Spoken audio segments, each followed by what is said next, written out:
Hi, good afternoon, and welcome to this session. I'm delighted to welcome you all, and thank you very much for that warm introduction. I was nodding my head and I'm tapping my feet to that. That's very, very good music that the CIH has presented to us. So welcome to the Disruptive Innovators Network and the Chartered Institute of Housing six-part leadership series to help you write your own future. I'm Philip Allen, and in the fifth in a series of talks, the sixth and final one taking place at 2 o'clock on Thursday, which is entitled Stop Measuring Customer and Employee Satisfaction and Start Measuring Against Customer and Employee Expectation.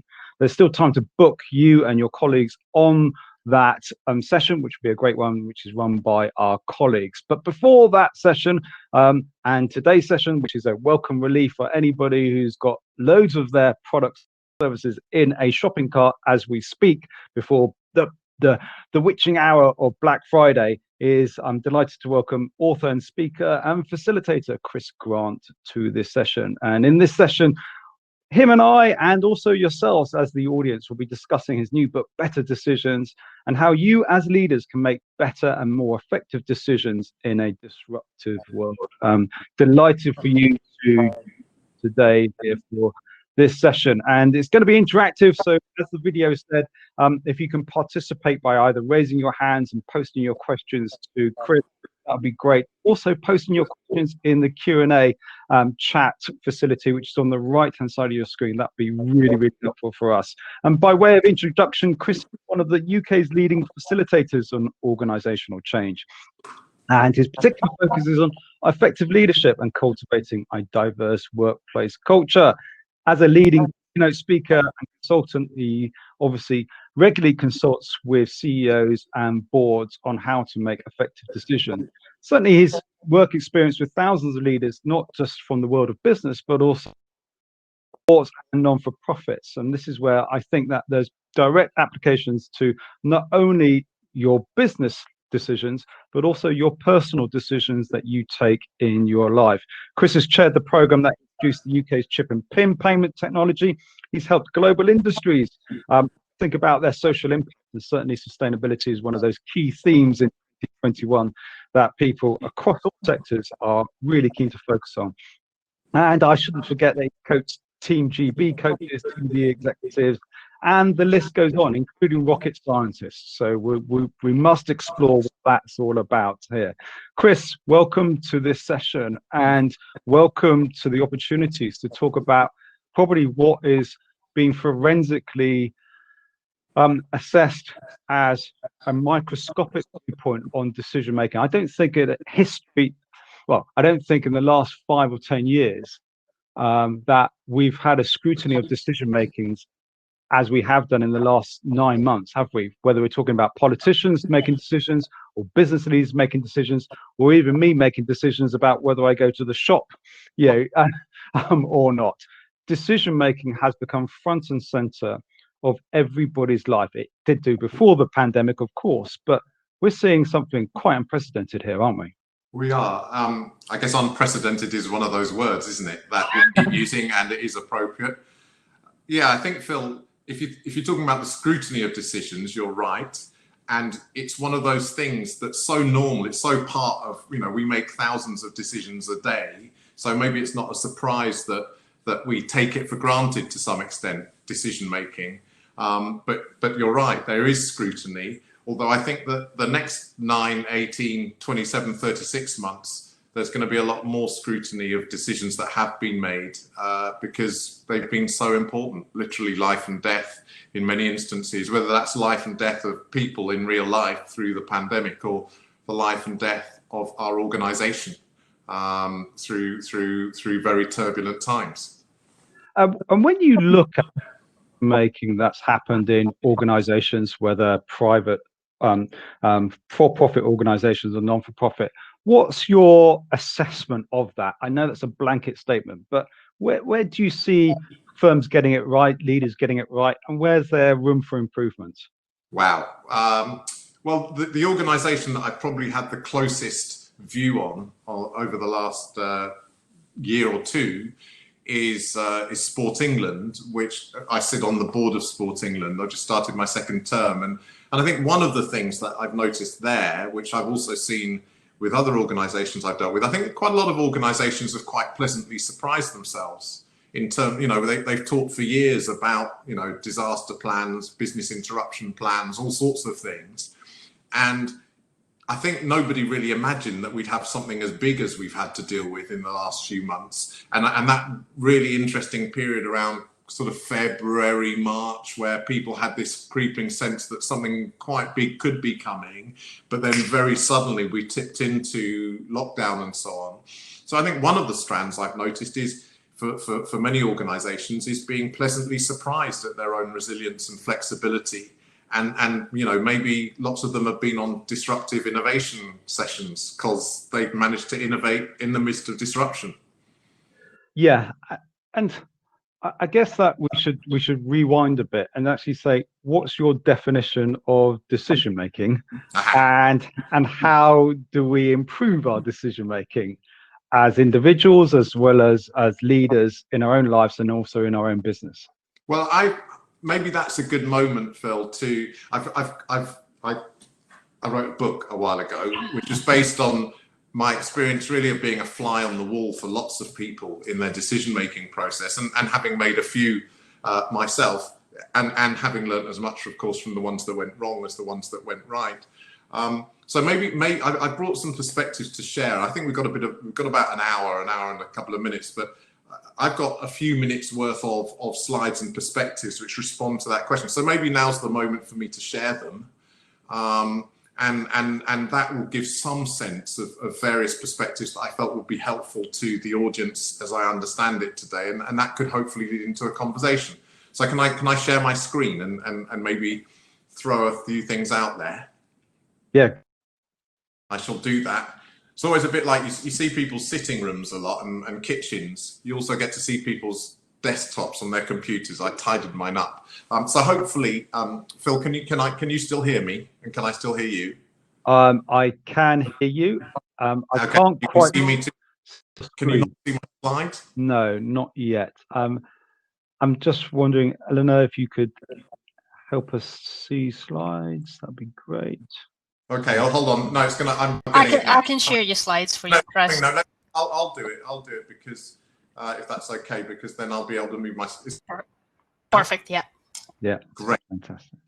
I love the Write Your Own Future title for this series. I had a colleague in the old days. He used to be faintly irritating because he'd say this all the time, but it was a really powerful insight. A question he'd ask people, which he'd say, "Are you playing a walk-on part in someone else's movie, or are you directing your own?" And I think one of the key areas for all of us all the time in leadership and life is about, to what extent do I have genuinely the ability to write my own future versus to what extent am I constrained by what's going on around me? And certainly when the world is disrupted, as the title of this particular session refers to, to what extent can we make what happens next versus do we have to just experience it? And I think that's the thread that underpins some of the things I'll talk about. I won't go through this in detail because I'll run through these various areas.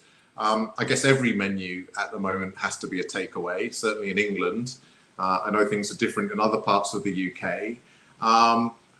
The bit of this I wanted to draw, I mean, hopefully between these rather cryptic titles, I'll answer your question, Phil, about how I define decision-making and what I see as some of the key elements.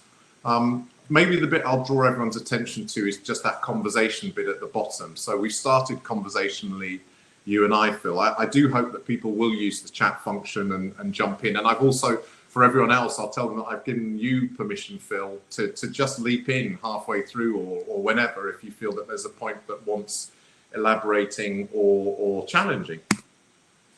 So this sculpture is in Greenwich Park, and I'm faintly obsessed with it. It's called Standing Figure on a Knife Edge by Sir Henry Moore. I could talk about it for 45 minutes, just this sculpture, but I'm not going to. I think the point about putting it up here is the name, and it's the context. It is about, as I referred to earlier, the kind of existential threats that are faced by some organizations and by communities and by people. And certainly in housing, I know that the challenge is that, although I'm not an expert, like most of the people in the audience, I just know as a layperson and a citizen that housing, we already were facing some challenges in this country. My goodness, we're facing some massive ones for the coming years and decades. But the reason I choose these two particular shots of Figure on a Knife Edge is this notion of perspective and clarity. And you can get there's a lot of beauty in the kind of like the half light of the left, I think. But it can be nice sometimes to see things clearly, although not necessarily in proportion. And a few months ago, I actually did give, and some of you may have heard a keynote I gave at the conference, at the Chartered Institute of Housing Conference.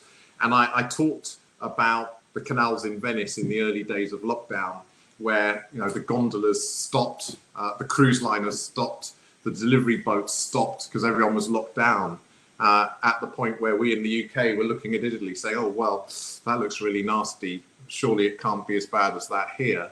But one of the side effects, the many side effects of the pandemic and lockdown was the sediment dropping and people seeing wildlife in the canals of Venice, as well as rusty cans and broken bottles or whatever. But this notion that the fact that we've slowed down or are being forced to move less, to some extent, might be a promoter of clarity. And I think that one of the things in Better Decisions that I've noticed across my time being in rooms with people making decisions is that the capacity to see clearly, obviously, is a key determinant in the quality of decisions that people make. So often it's a matter of what's my perspective, or are there people around me who may have different perspectives, which might bring more to the decision that we've got to make. To answer your question more directly, Phil, the shape of a decision, and I was in a session at the weekend where one of the other participants was Sir Ben Ainslie, who's the kind of the multiple Olympic medalist, gold medal winning sailor who's kind of spearheading the UK's bid for the America's Cup ocean racing. And he was talking about the difference. Someone asked him about the difference between making decisions on his boat versus making a decision around the team planning table or the boardroom. And he was saying, well, it's completely different because on the boat, it's milliseconds, whereas there might be years actually of decision making process that leads to one big decision for the team. And of course, that's true. But I would argue that in broad terms, the same shape applies, which is that at the end of it, you have a closing in, what in the jargon you might call a convergent process, which is taking a decision. It's arriving at a point, at a conclusion. And I think that's the bit that we might often associate as being decision making, but actually that's not. That's taking a decision. The making of it are the first two bits. The opening out, the divergent, which is getting stuff on the table, understanding the data, thinking what might be possible. And then the middle bit, the emergent, which is playing around, seeing where the themes and threads and the meaning and the patterns or whatever.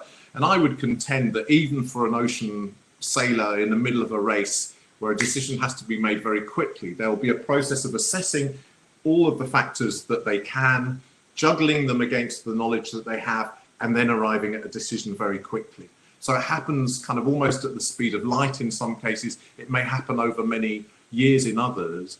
I think that one of the things, some of us like to get stuck, and I'll get into it in a second. In fact, I'll get into it now. One of the core determinants, I think, of success in any endeavor, certainly in leadership, the core competence that I most often come back to is self-knowledge. Because if I go back to this model, some people love the brainstorming bit at the beginning. Some people love juggling the data. And some people think that being a good leader is all about reaching conclusions constantly. Well, actually, although each of us will have a preference in each of those three, we need all of them. And that's why, and the right-hand picture here is the Oracle at Delphi. And, in the ancient world, people would travel across the whole of the ancient world, actually, across the ancient Greek Empire, to seek the advice of the goddess through the high priest or the high priestess at Delphi. It was really difficult to get an appointment with her. She was only available one day a month, and you had to pass various tests to get in there to see her. So most visitors, as I understand it, never actually got to see her. But there was a bit of one-size-fits-all advice at the gateway to Delphi, which is still visible on the kind of the stone portico by the entrance, which is gnothe theauton in Greek, know thyself.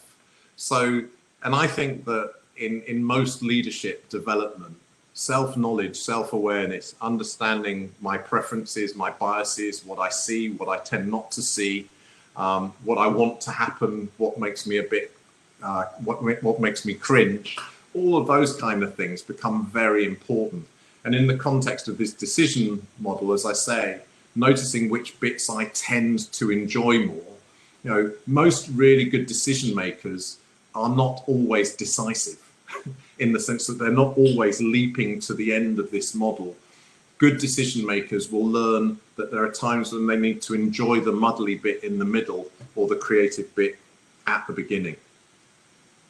So another perspective on decision making is, there's another Greek reference here actually. It's Archilochus, who was a Greek poet of the 6th century BC, who talked about the fox and the hedgehog, where the hedgehog knows one big thing, the fox knows many things. There's a more famous essay by Isaiah Berlin from the 20th century, and one of the things which I wanted to bring today is this notion that having a strategy, which most of our organizations will have or will want to have, is often not as helpful as being able to strategize. So the verb beats the noun. What do I mean? Well, one way of illustrating this is an exercise that I've often asked people actually to do in a team development context or a leadership development context, which is to play that game Jenga, which I suspect some of us may have been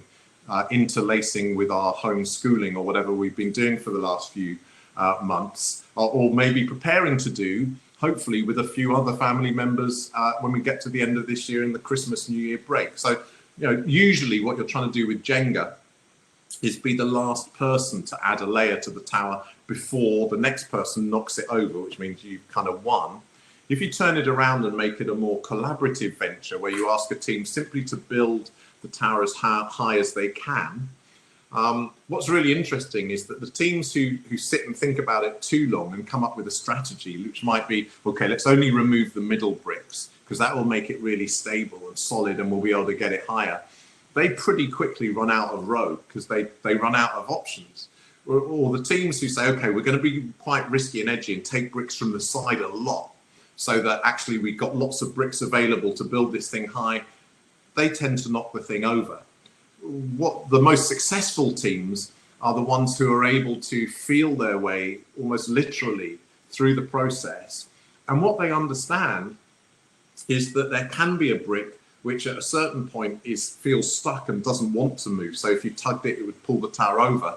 You move another brick to the top and that brick is loosened. So one way of thinking about strategizing rather than having a strategy would be to ask yourself, in your context, in your team's context, there may be things that you devised at the beginning of 2020 as plans and objectives for the year that felt absolutely doable and desirable in January 2020, but now in November they may not be possible, let alone desirable. And the opposite might apply. In Jenga, there can be bricks which are stuck, which all of a sudden are easy to move. And I think with some of the capacities that have been uncovered in our teams and our organizations, a really good question for now is, what might we have discounted at the beginning of this year or last year or at the end of last year because we felt that we couldn't do it in our organization, but we've now discovered that it's possible. And I really I've heard stories of certain teams and organizations who are basically writing or agreeing quarterly strategic plans and completely reviewing the way they're working on a quarterly basis through lockdown because they understand that they can't predict beyond that what the world's going to be. So I'm ploughing forward. I can't see a chat. I can't see anything, and I've got a couple more ideas to introduce, and then I'm going to turn off my slides, and we can just be in a broader conversation. So Chris, on that note, yes. I've just posted into the Q&A that question, and I just wonder if we could take some time to reflect on what Chris has just said there, and ask those questions of ourselves. And certainly in our business, what's possible that was impossible, question one, and what's impossible that was possible. And I was talking to a senior global HR director the other day, and he had 7 trainers that used to go around the world, including himself, literally on a plane 24/7, 9 or 10 months of the year, and training engineers in Brazil, in Mexico, in America. And now he was forced, because of COVID, and his 6 other trainers, to actually train and actually get best practice or uniformity of best practice on the production line and the production plant through mobile phones. And so he was basically interfacing and teaching and directing and instructing him. He said that this time last year, if you thought that that was possible, that you had to have a man or woman on the ground to facilitating that, and actually racking up, I don't know what his carbon footprint was usually for that year or that day, but that was an impossible situation where he would have actually knocked it on the head. And they calculated that they have made a saving just on air travel alone of £200,000 a year. And I think that as a bottom line, where everybody's reviewing the bottom line and the cost, and the cost of the organization is absolutely front and center of an organization's profitability.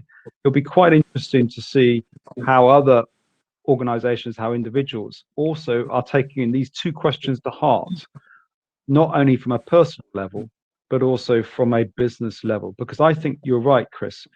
I don't think that we can ask ourselves, we shouldn't lose sight of the lessons we've learned from this challenging year to facilitate more effective decision making going forward. Absolutely. And I'm grateful to you for kind of like slamming the brakes on there, actually, Phil, because I do think that if there were a takeaway that I might hope that some people might get from being present in this session, it might be around this set of questions. What might we be able to conceive of doing over the next year that a year ago we just would have thought was impossible? So Deborah's just posted in the chat. I don't know if you can see it, Chris. I can't. I can only see my slide, I'm afraid. Okay. Phil, so you have to let me. So working from home was something that our exec team was particularly skeptical about in the past, but we have now seen everything continuing quite smoothly. We've seen that across all sectors, haven't we? What was impossible has now become possible. One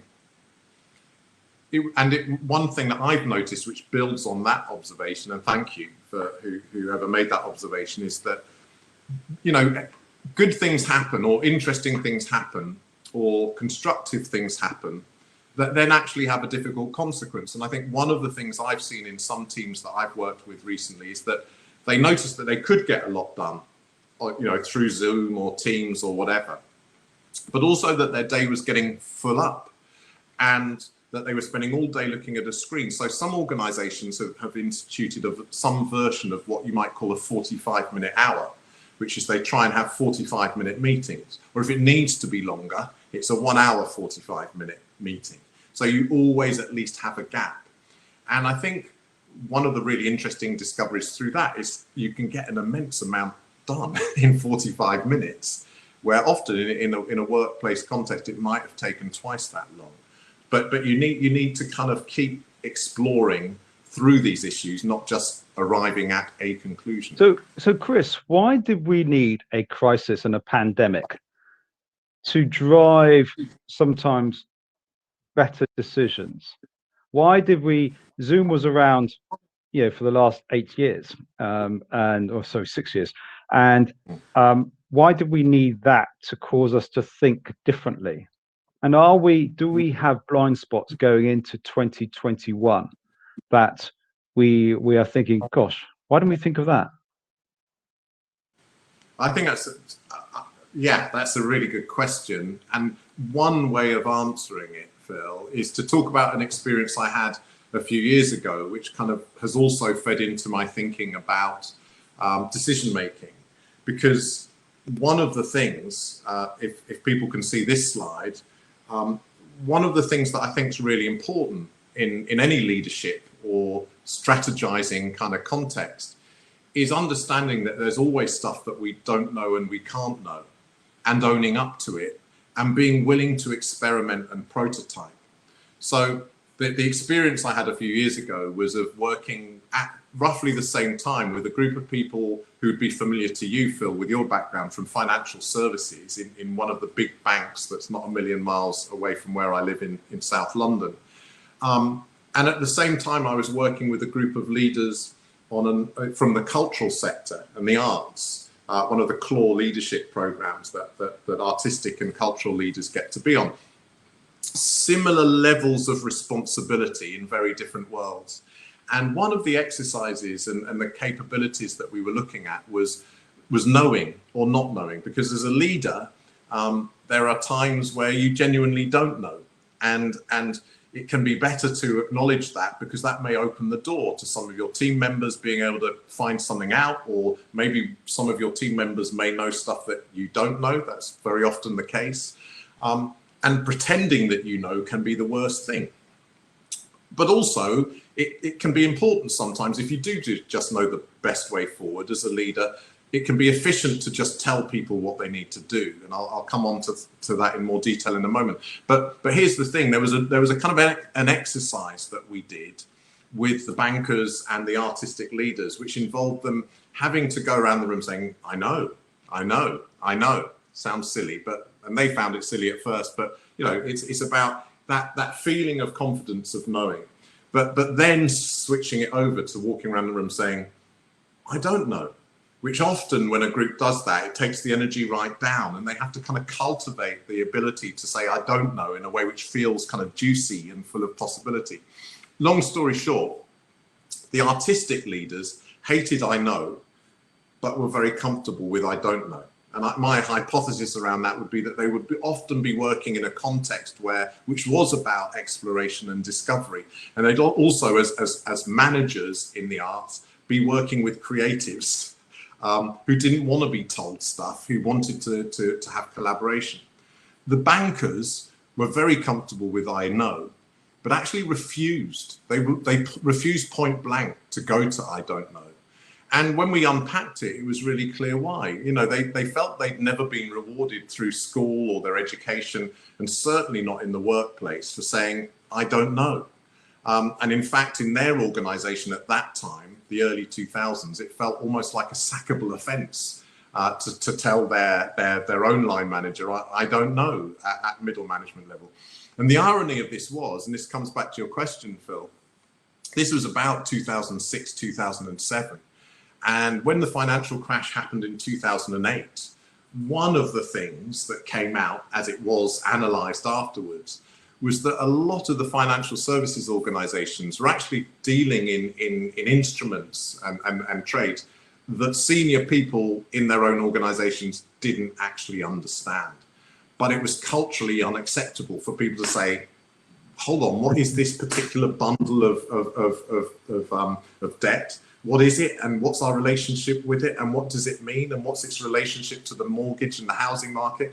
But they didn't know, but it wasn't acceptable to say "I don't know."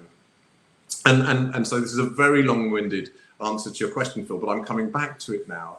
I think a lot will depend on our relationship with the unknowns of the coming year. Nobody knows what's going to happen. I mean, we've got the little matter of Brexit, we've got all of the social impact and the health impact of everything that's happened in the last few months.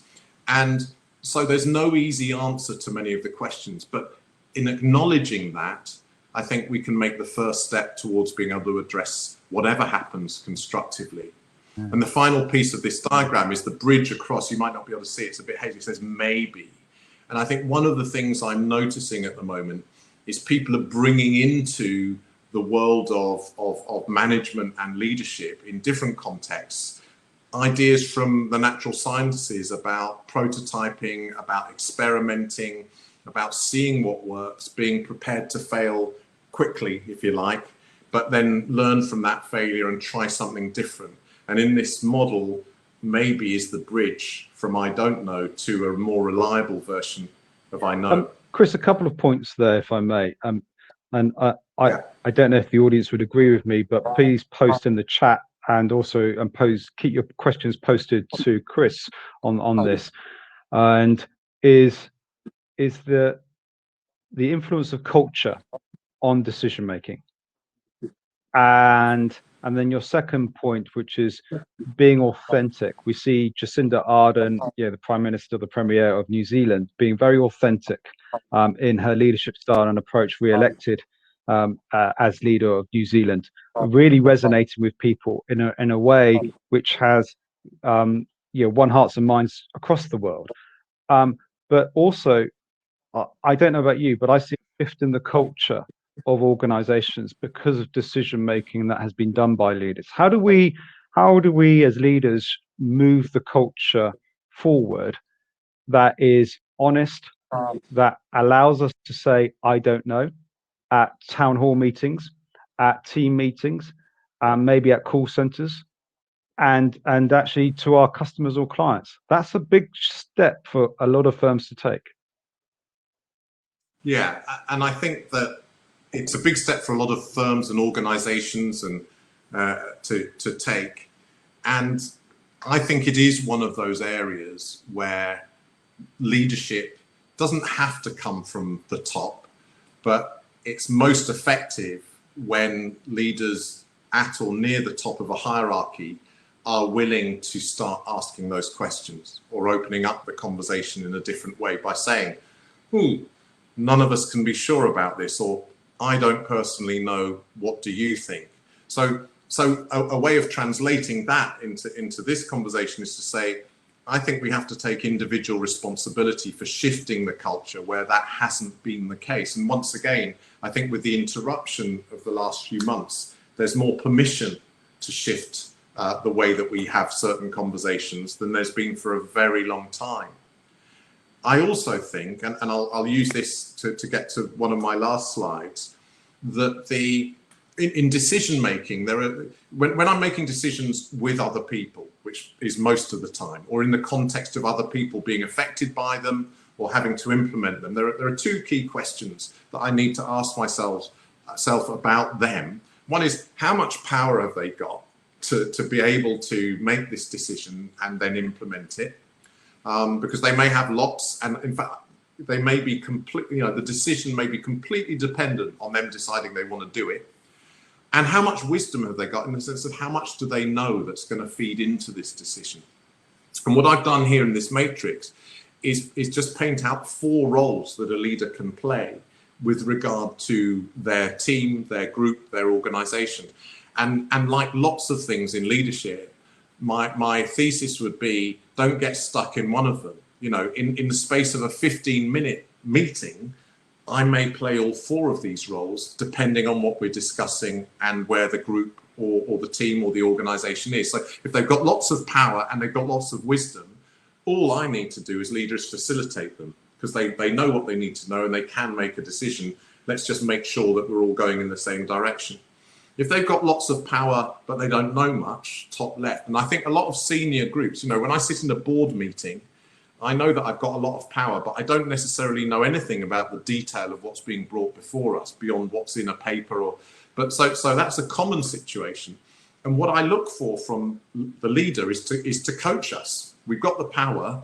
How much wisdom, how much knowledge do we need to acquire and be given?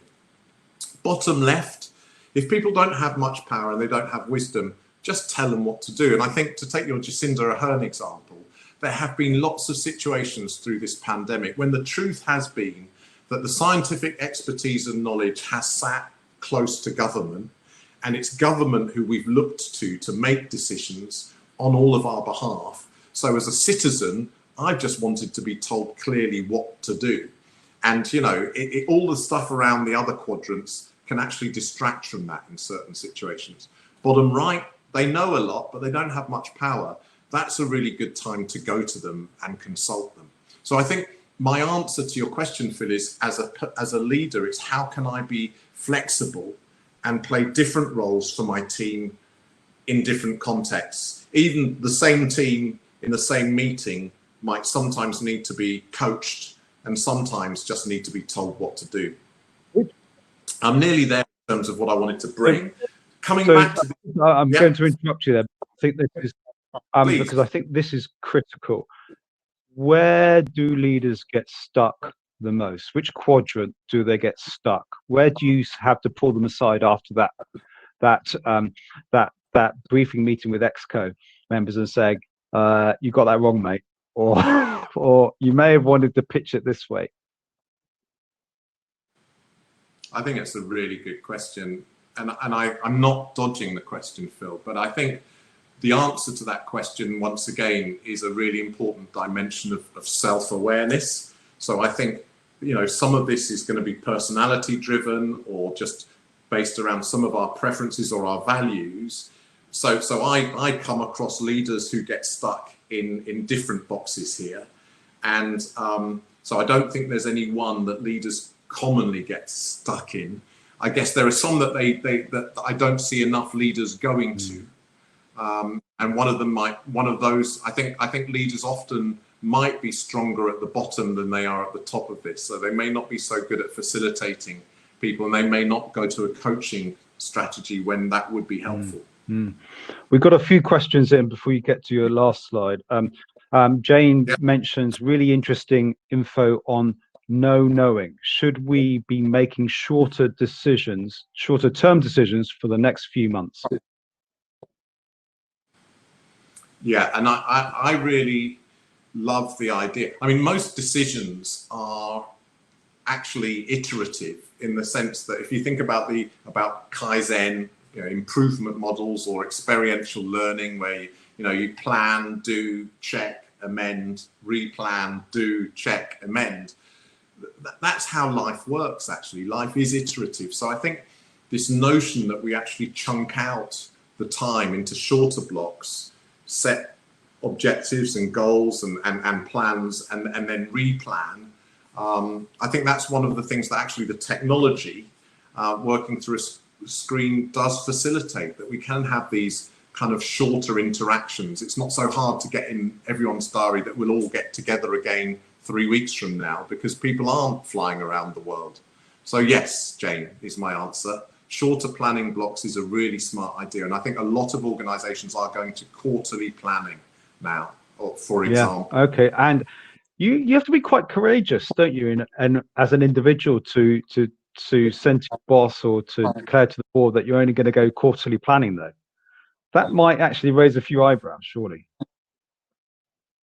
Yes, and I forgive me, because in answering that question, I am going to go to my next slide, because I think where they will get really nervous, and rightly nervous, these are the three disciplines of strategizing for me. And the bottom one, the bottom right-hand corner, geography, is what we might normally think of when we think about, a SWOT analysis: strengths, weaknesses, opportunities, threats, scanning the environment. So if my board or my exec team were getting nervous because I'm saying, look, we need to go into these shorter, sharper planning cycles, one of the things I can say to them is, look, if we scan our environment, geography, we see that things are changing.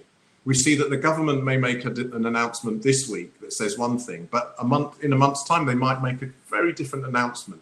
So that's the reality of the world we're in. So we have to make shorter term decisions. Top right is astronomy, and you've got your North Star there, which, if you wanted to design a planet where people could reliably know which direction they were facing in, wouldn't it be great to hang a big arrow over one of the poles saying, yeah, this is north, folks? And that's effectively what the North Star is. And in a team context or an organization context, that North Star is what's the most important thing that we're trying to achieve? What is our purpose? So once again, bringing it back to that question, if I'm able to demonstrate to my board or my exec team that I haven't forgotten what we're trying to achieve ultimately, but actually in order to get there, we need to be more agile, I think that will reassure them. So those two things, are really important, I think, as kind of counterweights to what you might call an agile strategy. The third thing, bottom left, what I call archaeology, is a really interesting one. And I think it's really interesting at the moment, because when I work with teams and organizations, in the best of times or the worst of times, often what we'll bump into is history. And history for me is an inadequate way of looking at things, because you have helpful history and you have unhelpful history. So the little picture there of someone sort of cutting free a load of suitcases refers to unhealthy history or unhelpful history, which is baggage, versus what I would call helpful history, which is heritage. And I'm sure some of the older organizations that we have represented on this call, those organizations have been through really difficult existential crises before. And there may be something in the DNA of the organization which delivers a certain resilience or perspective on stuff. Or some organizations may have the opposite. They may have almost gone under or experienced really difficult things in the past, which mean that right now they feel a bit more wobbly. So one of the questions that I wanted to bring, not to go through in detail today, but as an offering, if you like, is in thinking about your team or your organization, just separating out, you know, once we know what our North Star is and what the geography is, what's going to help us? That we've got our assets, our people, our experiences, our learning, our skills, our locations, our technology, you know, all of those things, our attitudes. You know, what have I discovered about my team that actually represents a really positive force, our heritage that's going to help us move on? But also, if I'm honest, what is it that's going on in our team or our organization or the culture of how we lead that's actually going to slow us down and get in the way? So micromanagement, for example, is a really good example of something which, if my boss needs to know everything, can we be as agile as we need to be? And if that baggage has happened because my boss has had previous experiences of the negative consequences of not knowing, how can I solve that and heal that? By the way, the picture, which is another sculpture in Greenwich, is the Yinka Shonibare's MBE's sculpture of HMS Victory, Nelson's ship at Trafalgar, which is, if you look closely, the sails are actually made of a batik material, which people associate rightly with West Africa, but actually is Indonesian, made in Dutch factories. And it's a sculpture which is about kind of globalization, I guess, and conquest and empire and all sorts of things. And the reason I put it in here is that there's a debate going on in our national conversation right now, partly prompted by the whole Black Lives Matter horrible sequence of events that happened in April, May, particularly of this year, with the death of George Floyd. And one of the battles, it may be to some extent a fabricated battle that's going on in the kind of culture wars, is about, you know, can we edit history? Should we edit history? And the National Maritime Museum there has been the target, actually, of some people who've been criticizing the fact that it's been looking at its role and its collection and saying, are we telling the whole story here? And I could go down this for the next 10 minutes, but we don't have time. But my point is that history is usually, and I think it's the spirit of this sculpture, it's beautiful. And it shows how that mixture and the whole of the Atlantic trade led to all these really bizarre combinations and possibilities that no one could have imagined. But there's real pain there too. Oh, and by the way, HMS Victory had about 600 people on board, men. Only about 450 of them were English. And apart from the Scots and the Welsh, you had some Africans, you had some people from the Caribbean, you had apparently 2 Indians on that ship. So the whole question of diversity, which you flagged up, Phil, at the beginning, is something that I'm really interested in, comes into a really interesting perspective sometimes when you don't edit history.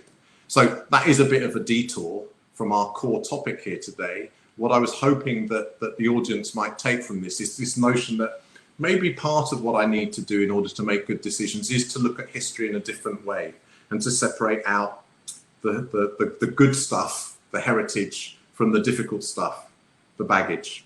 And then my final thing, maybe counterintuitive, but sometimes it is better to decide not to decide.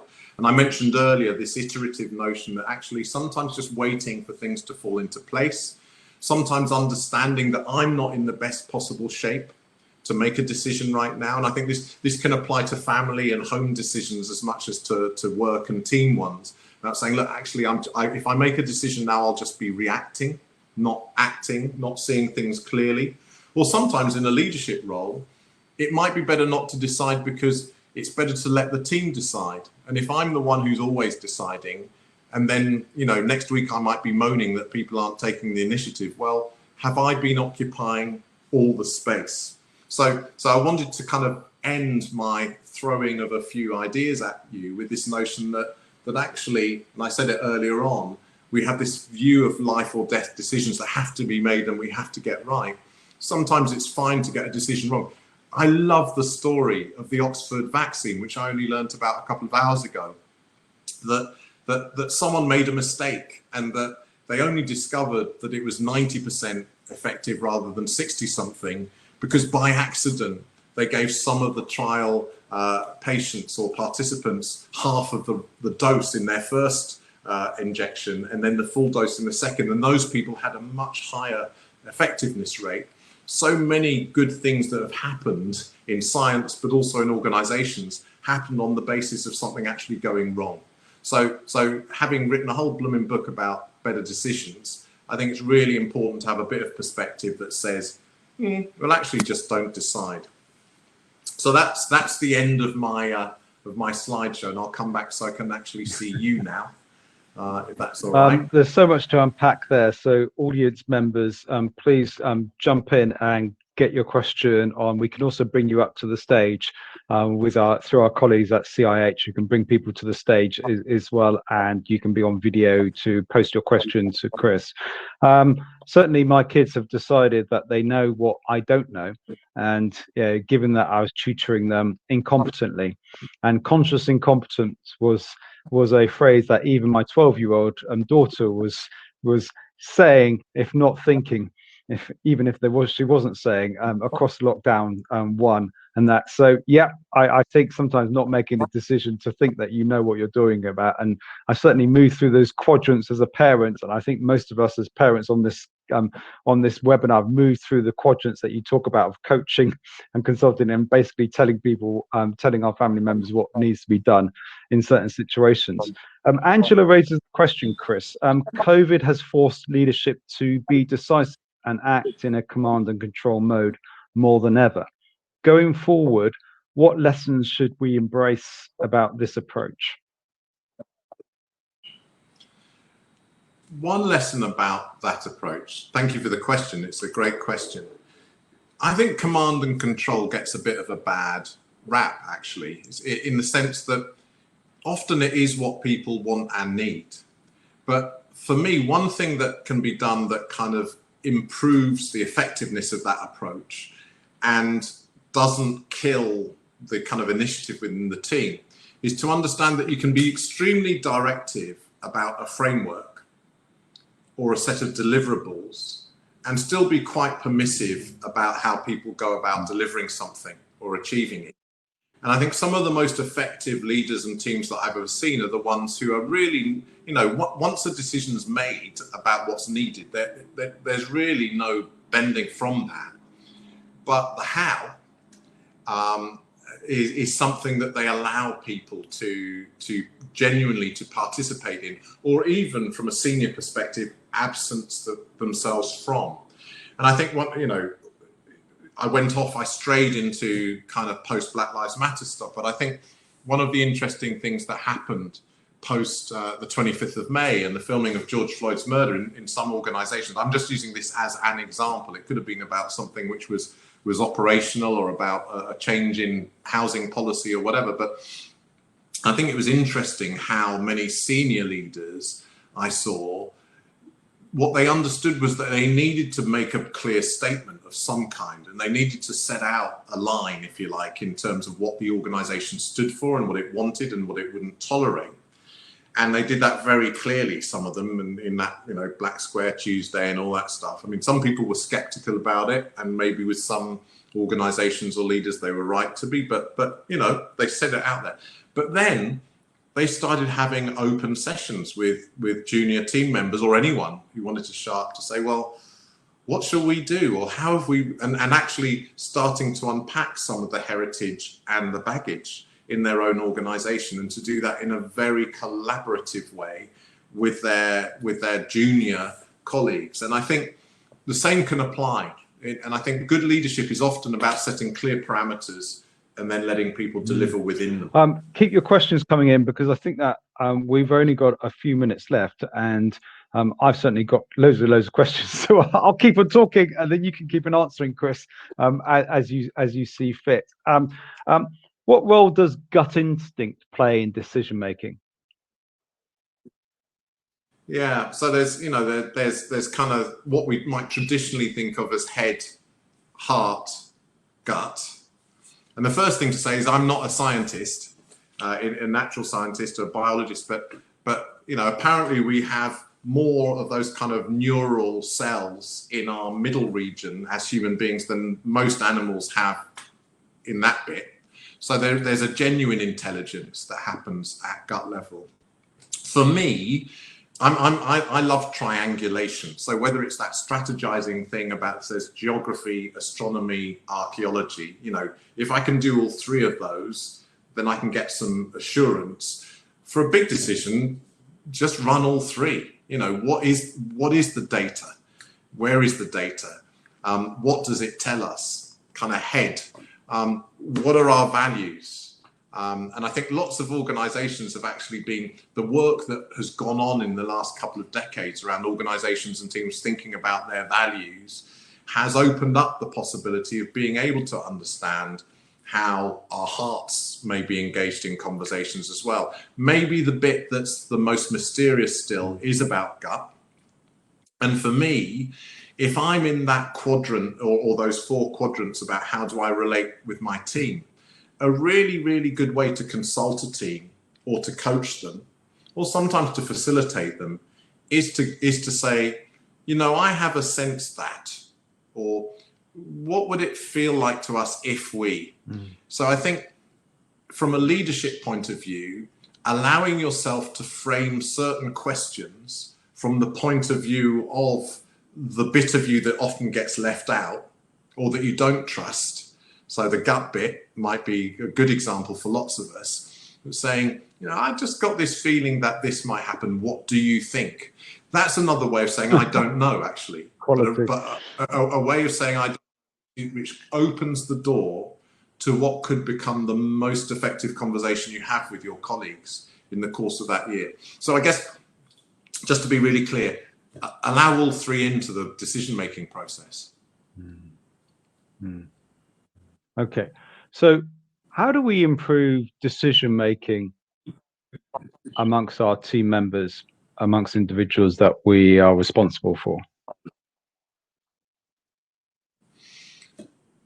Well, I think the first thing is one of the things that I talk about in the book is I've done quite a lot of work with sports teams and coaches, you know, at the Olympic and Paralympic level, but all the way through the system.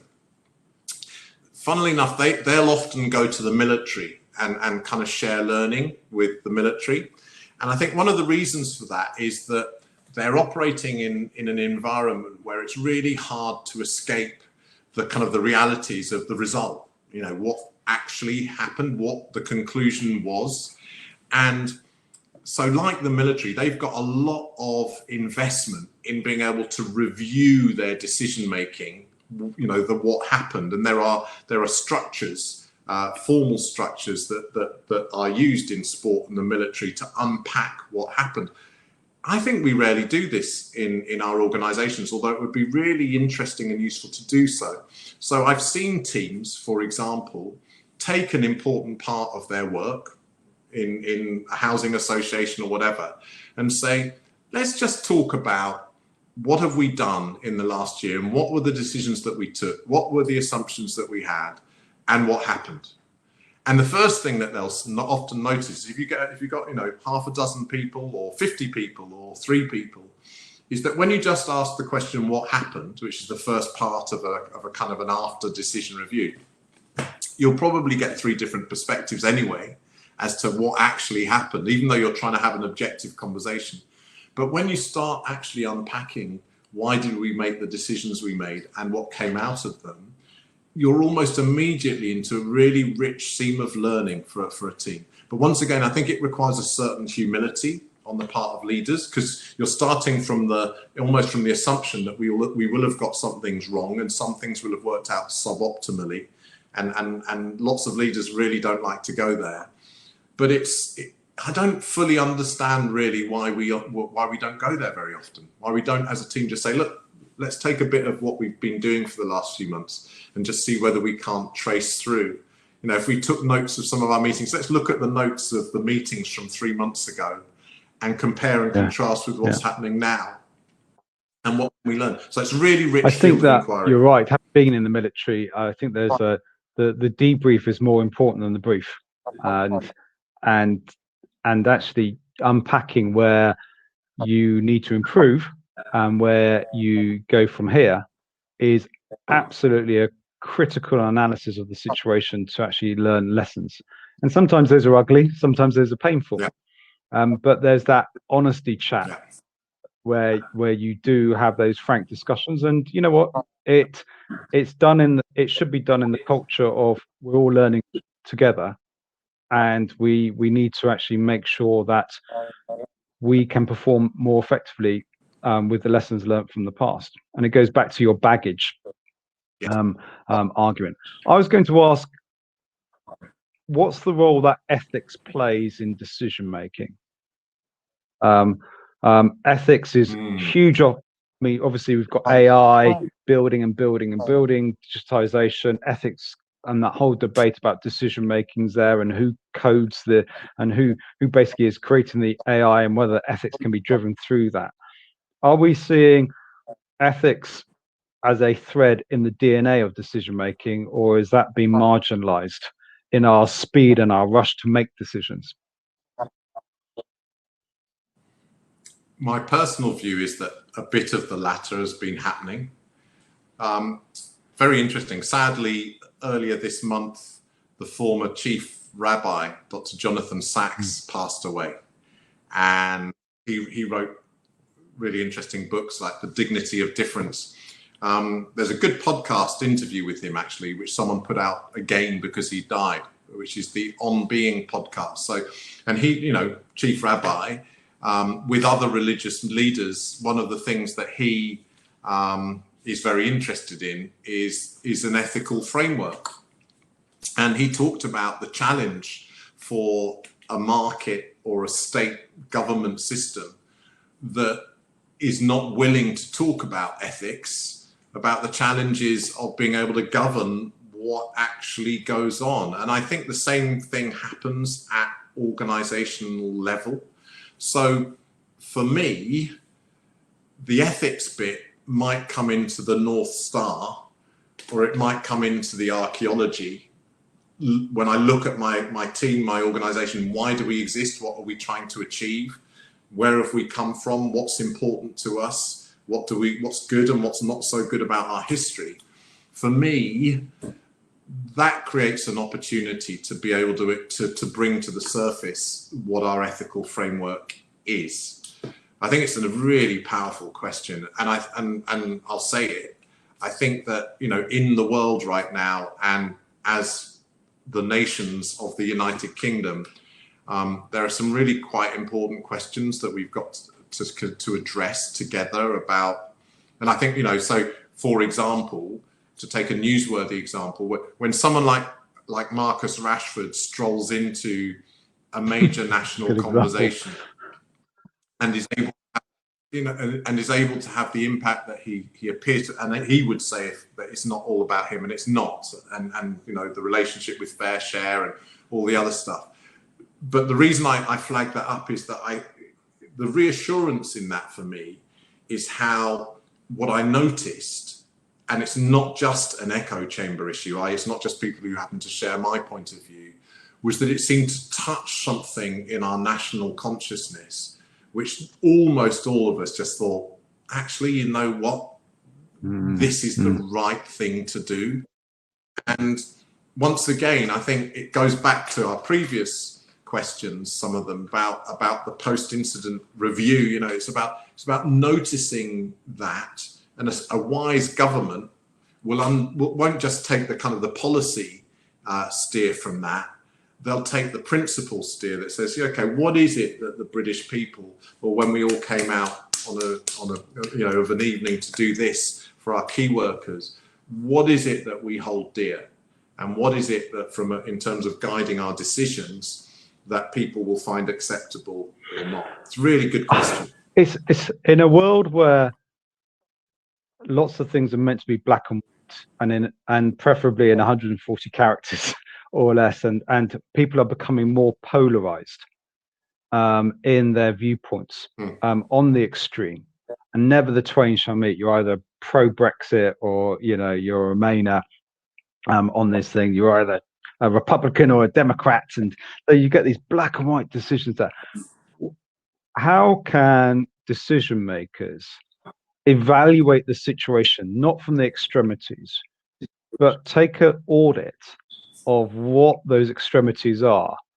and track a path which is ethical, which is principle of value based, knowing that there might not be the plaudits waiting for them if they do that?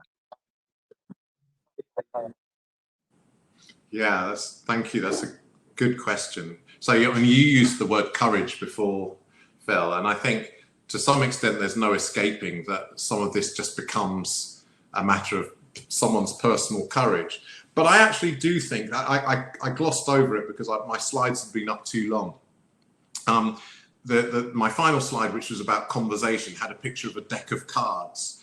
And one of my favorite little books, which I won't go and grab because it would leave my screen embarrassingly empty, but it's only a few yards that way, is by someone called Theodore Zeldin, who's a Don, an Oxford Don, and it's called Conversation. And he's got a lovely quote in there, which is about the power of difference meeting and what happens when you have a real conversation between different perspectives. And the quote is something along the lines of, you know, a real conversation doesn't just shuffle the cards, it creates new cards.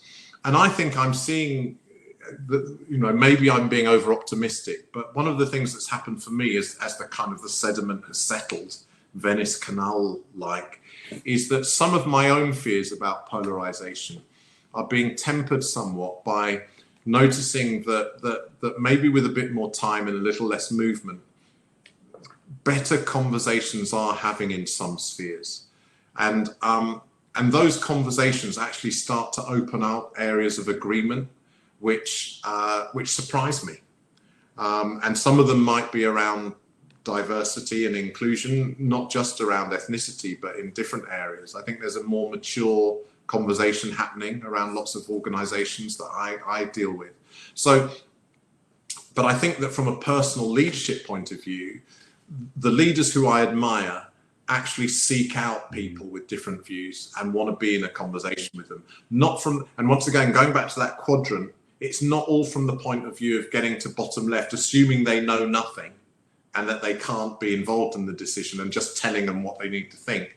Going bottom right and saying, well, what do you think and how would you do it and how would you follow it through? I think with the big question of our times, in a way, politically around Brexit, I'm really curious now that we're getting to the sharp end, you know, rather than, you know, clinging to my view and lobbing stuff over the other side, there are some really practical questions that we're all going to have to face up to, which if we're going to get to good answers, we're going to have to work together on them. So maybe you're going to think I'm very naive in saying that. Maybe I am, but I'm a great believer in conversation and its power to generate new cards. What are the questions we can ask ourselves that will improve our decision making? You referred to it in your presentation, but what are the sorts of questions that audience members can go, I'm going to use that, not necessarily on my team, but also on myself to evaluate? I mean, I'm taking away from this, you've given me permission, Chris, not necessarily to make a decision. You know, I'm going to exercise that by not deciding to cook dinner tonight. So, so that's my decision. I'm going to blame it on you, Chris. But that means I'll starve as well as the rest of the family. But seriously, what questions can we ask ourselves, and what thoughts can you leave us with that will help us in our decision making? For me, the going back to this notion of self-awareness, that the first set of questions are about what are my habits, what are my norms, what are my triggers, what do I like? Am I one of those arts leaders who really quite enjoys not knowing and the ambiguity of that? Or am I one of those bankers who kind of needs to demonstrate that I do understand? And if I do fall on either side of that equation, what are the situations in my world and my life and my work where sometimes it might be helpful to just extend my repertoire so I can at least visit the other side? So looking at my preferences with regard to do I like the opening out bit, the creative bit? Do I like the analysis bit? Or am I a person who likes to close things out? So even your example there, Phil, if you take the decision that you're not cooking tonight, you're probably in trouble, mate. But if you make a decision with that same 12-year-old, I think you said, who's learned that you do understand unconscious or conscious incompetence or whatever in the homeschooling, if you try and make a decision over the next few days about how you're going to share out the responsibilities of cooking, and how actually everyone's probably sick of the 5 recipes that you like cooking every day through lockdown or whatever, and that they'd really enjoy doing the weekly shop or what, where I'm going with this. So I do think that one of the things that we can really usefully, the great thing about decisions is we make so many of them every day, and actually quite a lot of them don't matter that much. So if there's any insight from this or any other thing that you've been thinking about in terms of your decision making, try it out. If you're on the verge of, there will be 10 decisions you're going to have to make at work in the next week, and some of them might be tiny. Just try doing a different thing from the thing you'd normally do and see what happens. So I think, I'm sorry I can't be more specific, but at the heart of, I think, any answer to how can I be a better decision maker, it's about understanding what I normally do. And I think, like anything in leadership development, being a one-trick pony, our strengths got us where we are, great. How do I broaden my repertoire? Who's the decision maker that I look at?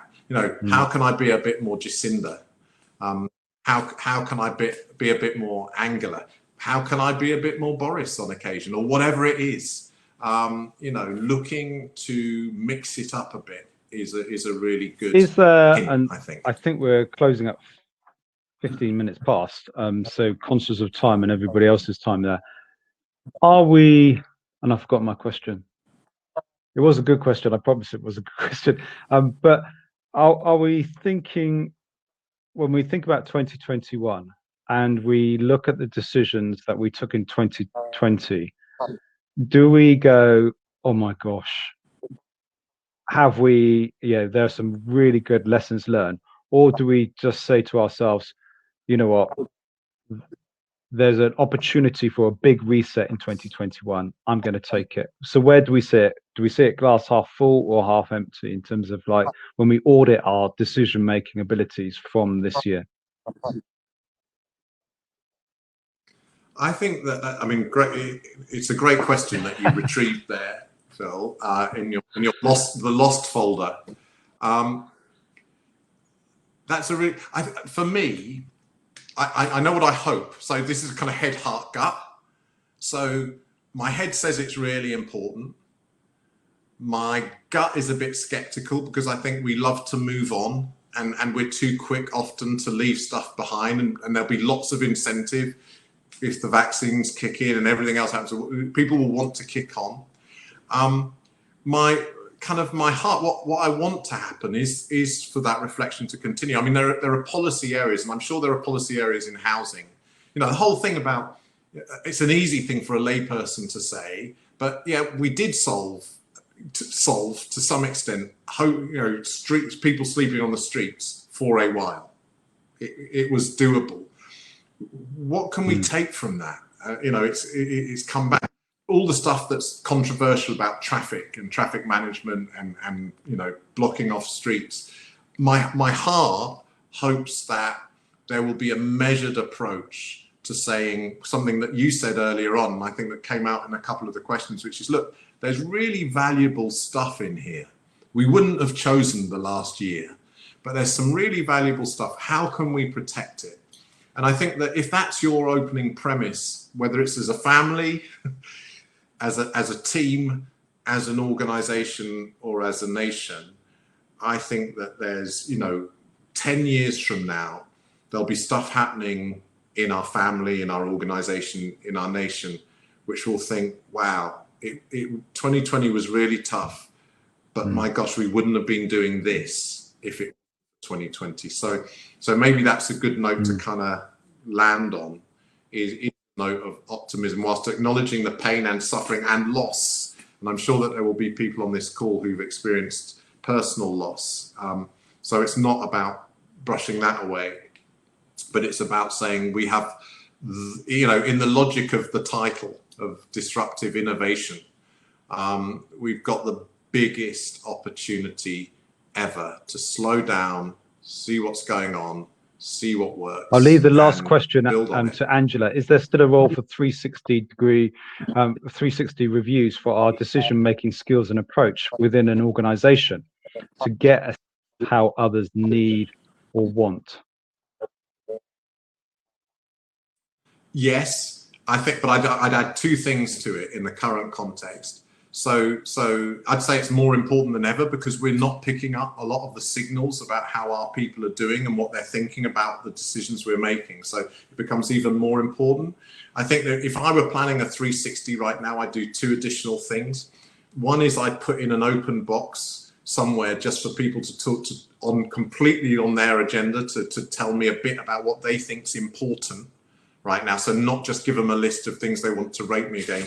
And then the other one, which I think is coming anyways, is not to do a 360, do a 540. So that extra 180 is about getting some external perspectives from stakeholders, from customers, from other people. It goes a bit to that final session that you're going to have on Thursday, which is about, you know, it's not just about satisfaction, it's about expectation of the customer.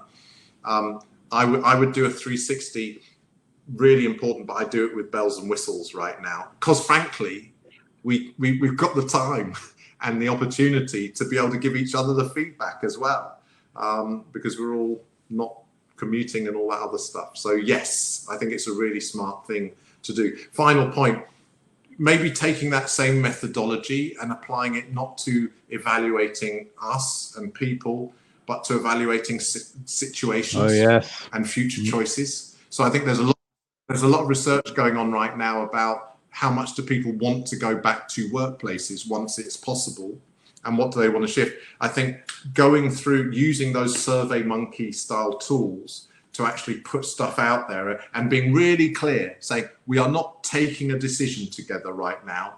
We're helping to make one by telling each other what we think, and then in 3 months' time, maybe we'll arrive at a decision, but we just want to know what you think right now. Employee engagement is absolutely a priority. Chris, look, I could speak and discuss these issues for you for the rest of the afternoon, but I know you've got things to do. Where can we grab hold of your book, and what's the title of the book again? Better Decisions. And by the way, really importantly, I'm joking aside, and I'm not particularly trying to sell it. It's everything that's in there is as much about life and home as it is about work. Independent, that there's bookshop.org, I think, is the new independent platform for independent booksellers to kind of compete with the big, the Amazons of this world. So if you've got a local independent bookstore, order it through them, because then you can be helping them as well as hopefully picking up some useful. Yeah, absolutely. I fully endorse supporting our local traders and our independent businesses across the country as well. Chris, thank you very much indeed. How can we get hold of you on your website? Where do we reach you on? So my website is I'm 14A Conversations, influenced by Theodore Zeldin. but just, you know, just Google me, you'll find me. And if you do Chris Grant Better Decisions, you'll get some other resources and some Brilliant. videos. Thank you so much for joining so us on this DIN and CIH webinar series. This is the 5th and not the last one. We've got the our last one coming up on Thursday of this week, which is talking about customer expectation, customer experience as well. Chris, pleasure. And yeah, hope to catch up with you soon as well. Indeed, Thanks, I've got my everyone. Christmas present sorted out, care of this session, so appreciate your time there. Thanks very much, everybody, and thank you again to you, Chris, as well. Bye-bye.